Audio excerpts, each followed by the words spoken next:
Setiap tahun jutaan orang Indonesia mudik. Tapi kalau kita pikirkan lebih dalam, apakah mudik itu sekedar pulang kampung? Karena kalau dilihat dari sisi bahasa, sejarah, bahkan agama, mudik sepertinya menyimpan makna yang jauh lebih kompleks. Untuk itu, hari ini saya akan mendiskusikannya secara ringan bersama Ade Jaya. Selamat datang di episode Ruang Tengah. Mudik itu sebenarnya apa dan kapan mulanya? Oke.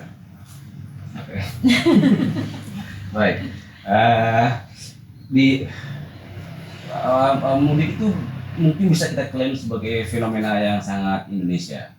Ya, setidaknya kalau kita tinggal di Belanda misalkan dulu 4 tahun tidak pernah ada obrolan mudik ya. Atau mungkin di Malaysia sendiri yang secara etnisitas geografis sangat dekat sama kita ada, tetapi tidak seheboh di Indonesia. Jadi sekarang pertanyaannya apa sih arti mudik buat orang Indonesia? Ini bisa kita dekati dari berbagai pendekatan. Yang pertama tentu saja yang paling mudah dan juga paling dasar adalah pendekatan linguistik, pendekatan bahasa. Mudik itu apa? Nah, karena masyarakat Jawa di Indonesia adalah yang paling banyak jumlahnya, kalau nggak salah sekitar 45%, lalu di bawahnya ada Sunda 15%, jadi kita patut menduga dan pada akhirnya meyakini bahwa mudik itu berasal dari bahasa Jawa. Oke. Ya, yaitu udik. Udik. Udik itu dalam pengertian sekarang kita bilang, misal orang bilang kamu orang udik, berarti kamu orang kampung. Oke. Nah, ini ada benarnya karena yang dimaksud dengan udik adalah orang gunung atau daerah pegunungan. Itu yang pertama. Yang kedua, udik itu artinya pergi ke hulu. Balik ke awal ya. Bukan. Ke sumber. Bukan juga. Bayangkan ini Pulau Jawa, lalu di bagian selatan ada pegunungan, lalu di bagian utara ada dataran rendah. Ada sungai. Nah, sungai sebagainya. Nah, Ada orang pergi dari dataran rendah ke dataran tinggi itu namanya udik. Oke, Nah, jadi mereka kembali ke dataran tinggi, ke dataran tinggi. Oke. Jadi kalau kerenah namanya milir atau kehilir. Oke. Kalau kebalikan dari kehilir adalah Keudik. mudik. Mudik. Jadi dengan kata lain keudik, yaitu ke perkampungan di pedalaman atau di dataran tinggi. Ya. Nah, ini bisa kita tarik setidaknya dari beberapa sumber ilmiah menyebutkan bahwa proses sosial yang bernama mudik ini bisa ditarik sampai ke masa Majapahit. Jadi orang-orang di kota itu pergi ke ke kampung halaman, yaitu ke udik, ke kampung, ke pegunungan, di antara menziarahi kuburan-kuburan orang tua mereka.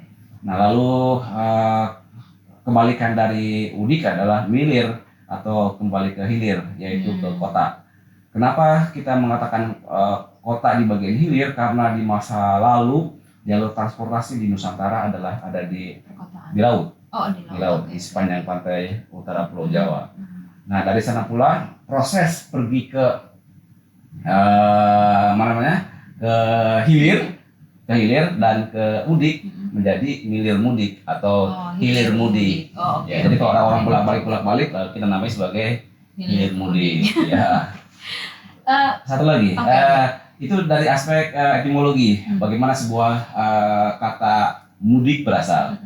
Lalu yang kedua, dalam pengertian yang agak modern, mudik itu mulih disik, pulang dulu.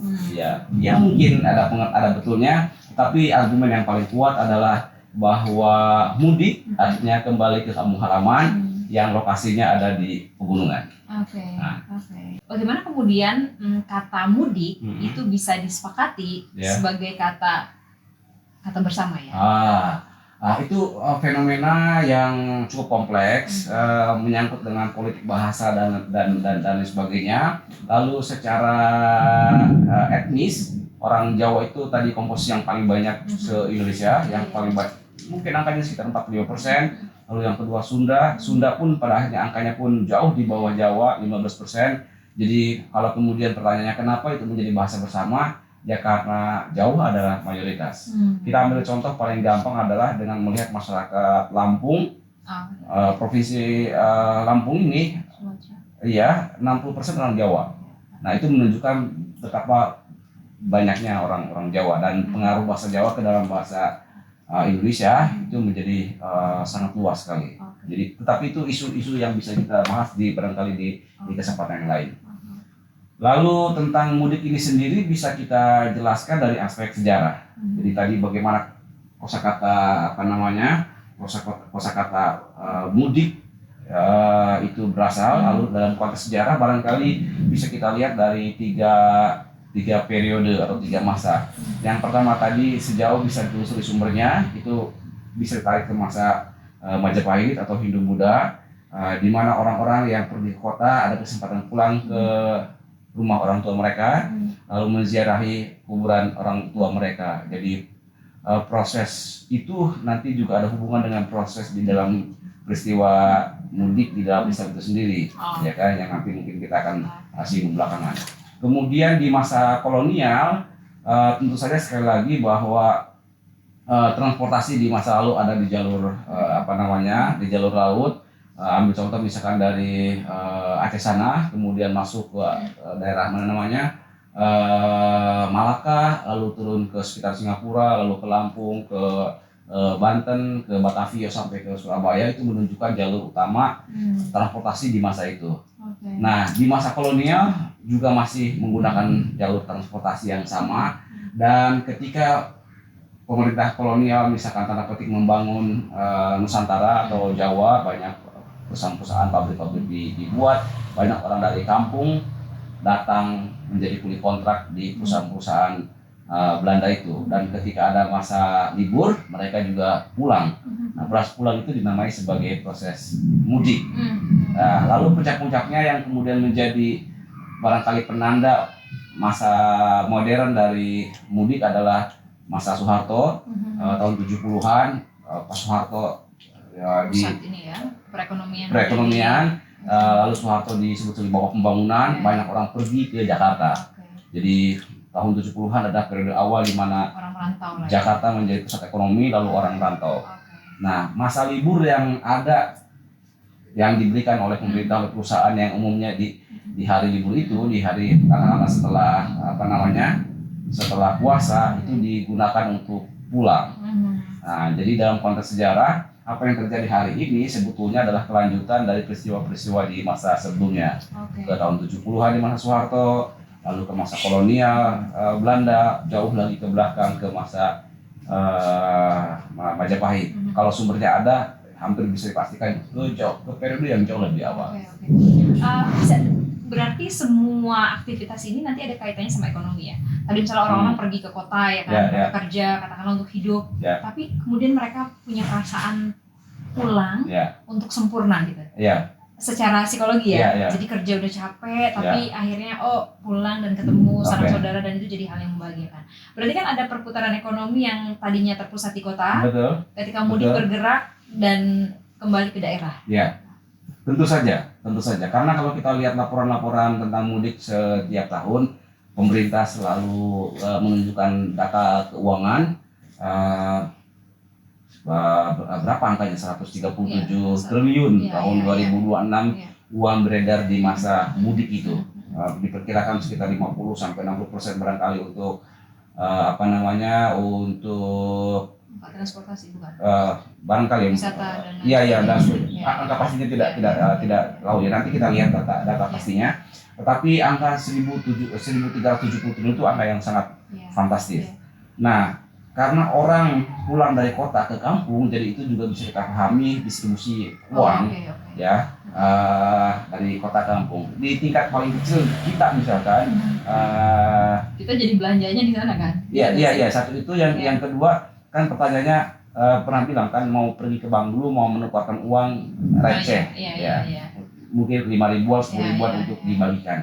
Bayangkan kalau satu orang katakanlah mendistribusikan 1-3 juta kali sekian juta orang, berapa uang terbawa dari kota ke mudik ke kampung. Jadi kita bisa melihat bahwa mudik adalah proses ekonomi yang sangat luar biasa sekali.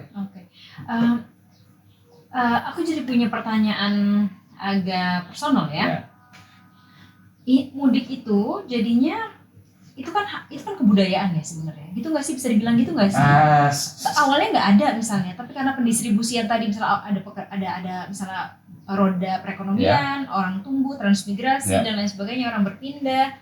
Jika itu tidak terjadi, apakah konsep mudik itu juga bisa jadi ada? Nah, oke. Sebetulnya seluruh fenomena sosial, kebudayaan dan sebagainya itu bisa kita dekati dari beragam pendekatan. Jadi kita tidak bisa bilang bahwa mudik adalah proses apa tadi, ekonomi.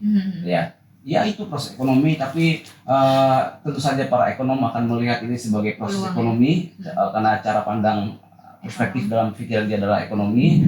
Lalu para sosiolog akan melihat ini sebagai proses sosial karena orang berkumpul atau pergi ke sebuah daerah, lalu ketika pergi dia punya sesuatu, pindah, saling mempengaruhi, berarti itu adalah proses sosial. Lalu para politikus juga akan memandang proses mudik sebagai suatu proses politik dan lain sebagainya. Jadi kita tidak bisa menamai sebuah proses semata-mata sebagai satu kegiatan ekonomi atau satu kegiatan politik dan sebagainya.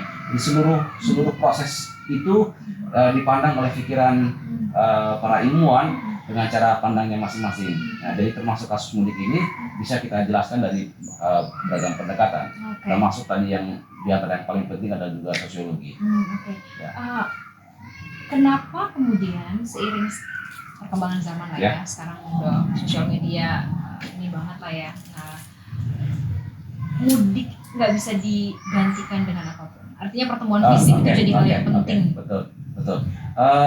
Pertanyaan ini menjadi sangat relevan karena konteks masyarakat kita saat ini adalah masyarakat digital.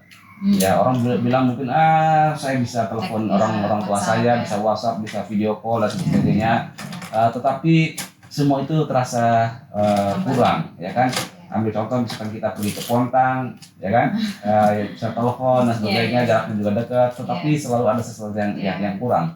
Nah, itu menunjukkan bahwa ada aspek lain dari proses mudik itu. Kita bisa katakan misalkan sesuatu yang sifatnya sosial. Dia berkenaan dengan psikis, batin. Jadi ada energi batin kita, yang berkaitan dengan proses interaksi itu, betul, pertemuan itu sendiri. Bagaimana kita merasa bahagia ketemu dengan orang tua kita. Lalu di sisi yang lain adalah bahwa momen kumpul bareng tidak selalu mudah, apalagi saat masing-masing kita sudah bekerja. Ambil contoh misalkan satu keluarga kita bilang, yuk kita ketemu, lalu kita bilang, oh sorry saya punya agenda dan sebagainya. Nah, momen libur bareng itu adalah momen yang mengisi ruang-ruang batin kita. Barangkali ketika saya misalkan pergi ke Pontang, kenal dengan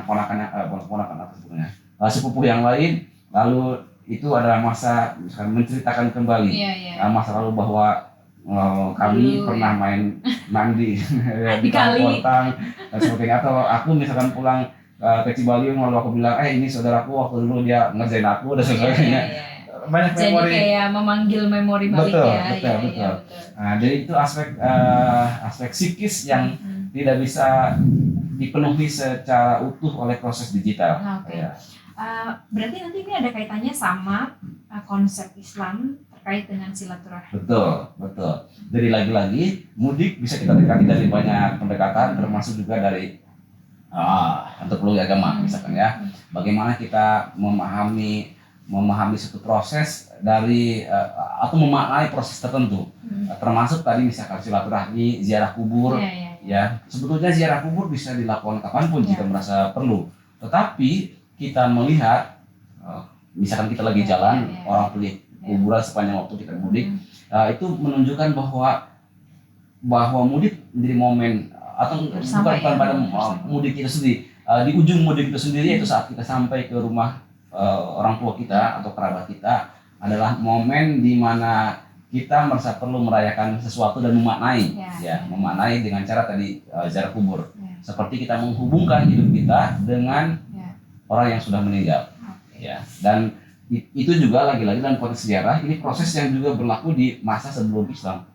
Orang-orang Hindu Buddha di masa Majapahit menurut satu sumber tertentu juga melakukan hal yang sama. Di masa libur, pulang kampung halaman, membersihkan kuburan mereka, lalu berziarah, menghubungkan kembali perasaan dengan orang yang sudah meninggalkan kita. Mungkin teman-teman juga bakal ngerasa Ya. bahwa mudik itu bagi siapapun, baik yang sudah menikah ataupun yang belum menikah, terutama yang sudah menikah ya, mudik itu jadi tempat dimana kita jadi anak lagi gitu nggak sih? Bisa. Ya, Ya. jadi karena kan menjumpai orang tua, Ya. yang entah itu misalnya mungkin kakak tertua, Ya. jika ibu dan ayahnya sudah tidak ada. Tetapi mudik memang selalu jadi momen yang ditunggu ya. Ya. Bisa jadi penyemangat lah ya. Ya. Misalnya bagi yang nabung, misalnya nabung buat nanti mudik Ya. gitu kan ya. Dan kemudian ada komunitas-komunitas ya, karena mudik itu jadi satu momen yang penting, maka ya tadi ya soal perputaran dan lain sebagainya. Oke, menarik soal mudik. Ya. Banyak hal lagi sih sebenarnya yang kita pengen obrolin di ruang tengah ya, terkait hal-hal ya fenomena-fenomena yang ada di masyarakat. Mudik tadi kan ziarah kubur dan lain sebagainya, atau konsep yang lain yang nanti kita akan obrolkan di sesi-sesi berikutnya. Oke. Terima kasih banyak sesi kali ini bicara soal mudik. Besok kita ngomongin apa lagi. Dadah. Terima kasih untuk hari ini, sampai ketemu. Terima kasih.